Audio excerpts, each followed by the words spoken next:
Fala galera, tudo bom com vocês? Estamos aqui de volta com o mundo do investidor e hoje a gente vai aprender o nosso primeiro produto financeiro, o tão falado Tesouro Direto.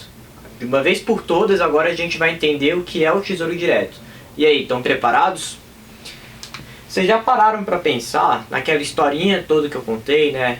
Que o sistema financeiro nacional, ele é baseado simplesmente porque sempre tem alguém com dinheiro sobrando e alguém que está faltando dinheiro, né? E precisa de ser financiado para fazer os seus projetos.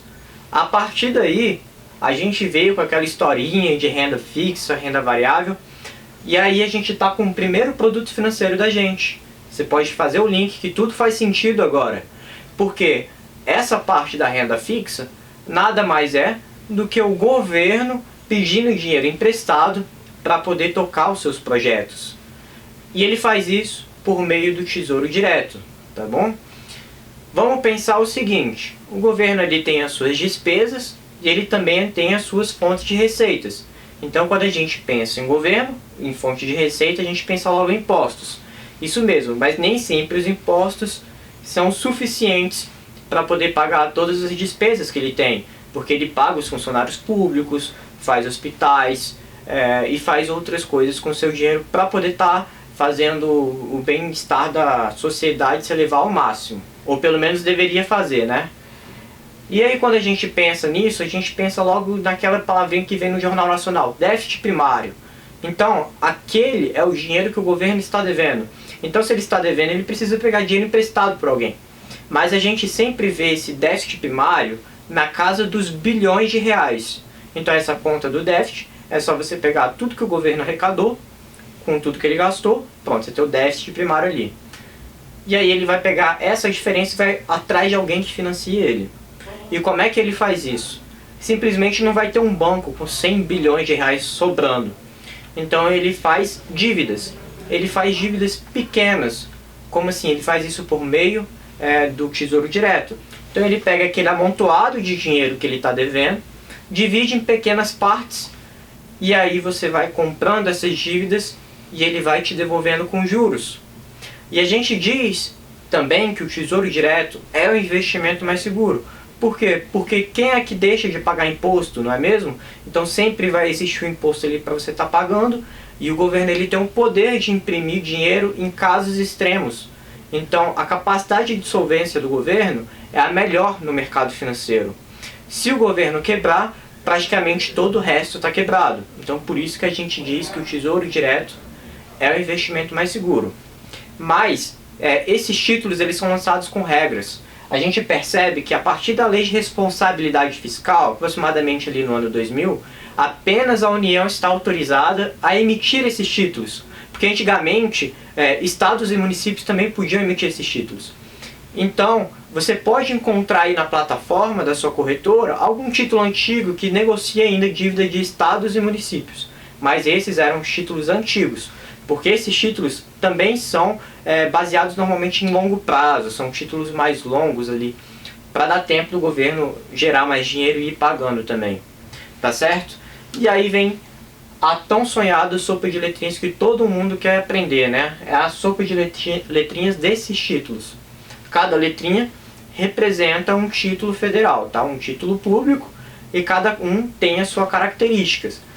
Lembra da aula passada que eu falei de pré-fixado e pós-fixado? É aqui que entra. A gente começa a entender melhor as características desses títulos. Então, as primeiras títulos são LFT e LTN. Eles são o quê? Os títulos mais famosos. É o famoso Tesouro Selic, né, que todo mundo conhece, e o Tesouro, né, pré-fixado. Se você parar para pensar, as duas letras são muito parecidas. Então, quando a gente aprende isso, o pessoal faz até uma piada, né? A piada é assim: presta atenção no T. Quando você tem um T grande, você tem um Tzão, né? Então, quando o cara tem Tzão antes, ele é precoce. Então, pré, o T vem antes. Por isso, pré-pré. Então, precoce, pré-fixado. E quando o T vem depois, ele é pós-fixado. E o que diabos é esse cupom? Então, vamos aprender sobre esse cupom. Esse cupom é um nome bonito para nada mais do que os juros intermediários. Então você emprestou ali o seu dinheiro para o governo, e o governo ele fala o seguinte: eu te devolvo tudo no final acrescido de juros. Isso significa que esse título não tem cupom. Agora, caso ele vá te pagando ao longo do período do título os juros, esse título contém cupom.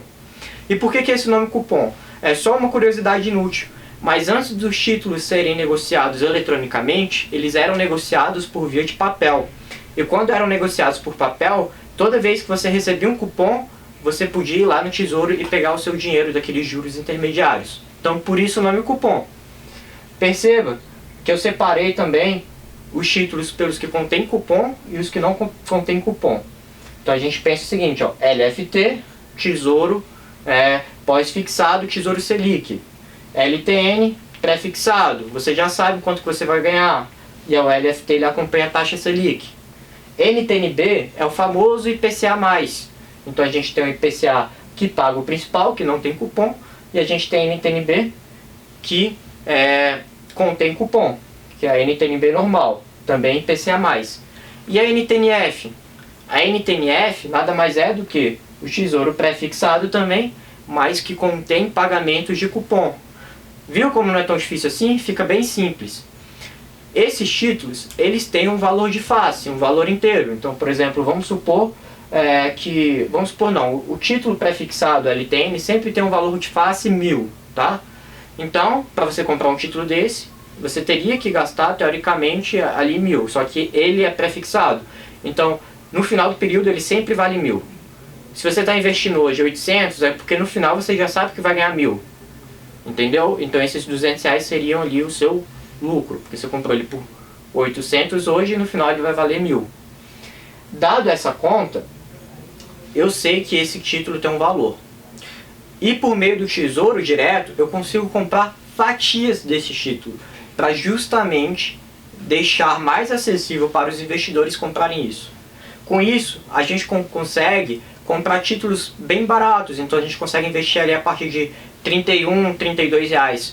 Eu lembro que há um tempo atrás, estava passando até uma propaganda muito forte falando: você consegue investir no Tesouro Direto a partir de R$30. Hoje em dia já está um pouquinho mais caro do que isso, se eu não me engano está em R$31. Mas perceba que está muito acessível ainda para as pessoas. E para gente que compra pouco, ok, mas existem pessoas no mercado financeiro que compram muito desses títulos, que negociam muito desses títulos. E aí fica uma questão muito importante para a gente. É possível a gente perder dinheiro com o Tesouro Direto? Sim, é possível. E para isso, eu vou relembrar aquele conceito que é mega importante de marcação na curva e marcação a mercado. Hoje eu trouxe um exemplo aqui de um gráfico. Então, essa linha aqui azul é a marcação na curva. Então, se você investiu 800 e no final você sabe que vai receber 1.000, beleza, é a sua curva do seu investimento, você já sabe quanto você vai ganhar. Mas caso você queira sair desse investimento antes, você tem que vender aquela dívida que você comprou para outra pessoa. E ela é negociada a mercado. E a gente diz que toda vez que o valor do seu título está sendo negociado acima do valor do preço da curva, você tem um ágio. Então você está recebendo mais do que você deveria receber naquele período. Então você está ganhando dinheiro, inclusive. E toda vez que o preço está abaixo do valor da curva, esse título está com um deságio financeiro. Ou seja, você está até perdendo dinheiro. Normalmente, a LFT quase não tem alteração a mercado. Acontece alterações a mercado dela muito raramente. Então, é um título mais seguro. Todos os outros títulos, eles sofrem alterações a mercado mais forte, tá certo? Então, para você que quer preservar o seu patrimônio, o melhor título, com certeza, é o pós-Selic, tá? No caso do Tesouro Direto, a gente não comparou ainda com outros investimentos. Mas, dentro do Tesouro, a LFT é recomendada para isso. Inclusive, num cenário em que a taxa de juros visa subir, porque toda vez que a taxa de juros desce, beneficia os outros títulos, tá certo? É mais ou menos ao contrário do que a gente quer com ações, que ações, o investidor ele sempre visa comprar na baixa, né, e vender na alta. No caso do Tesouro, o investidor ele quer comprar os títulos na alta da taxa de juros e quer vender eles na baixa, porque beneficia a sua marcação na curva, tá certo? E por último, não menos importante, a gente vai estar aprendendo sobre o imposto de renda desses títulos. Esse imposto de renda dos títulos de renda fixa sempre seguem essa regra. Alguns investimentos existem isenção de imposto de renda, mas a gente vai estudar eles mais à frente. O Tesouro Direto, você paga imposto de renda e quando você resgata o seu dinheiro, esse imposto já é pago automaticamente, tá certo? Então até 180 dias, a gente paga 22,5%. De 181 a 360, a gente paga 22%. Perceba o seguinte, quanto mais tempo você deixa o seu dinheiro rendendo, menos imposto você paga e assim maior a sua rentabilidade. Chegando até aqui, acima de 720 dias, você vai pagar 15% de imposto de renda. Isso incentiva você a deixar o seu dinheiro mais tempo rendendo, tá certo? Então essa foi a aula de hoje. Não se esqueça de deixar aquele like. Soca o dedo nesse like, porque pelo amor de Deus eu preciso que as pessoas me ajudem com a educação financeira. E vamos pra cima aí, até o próximo vídeo.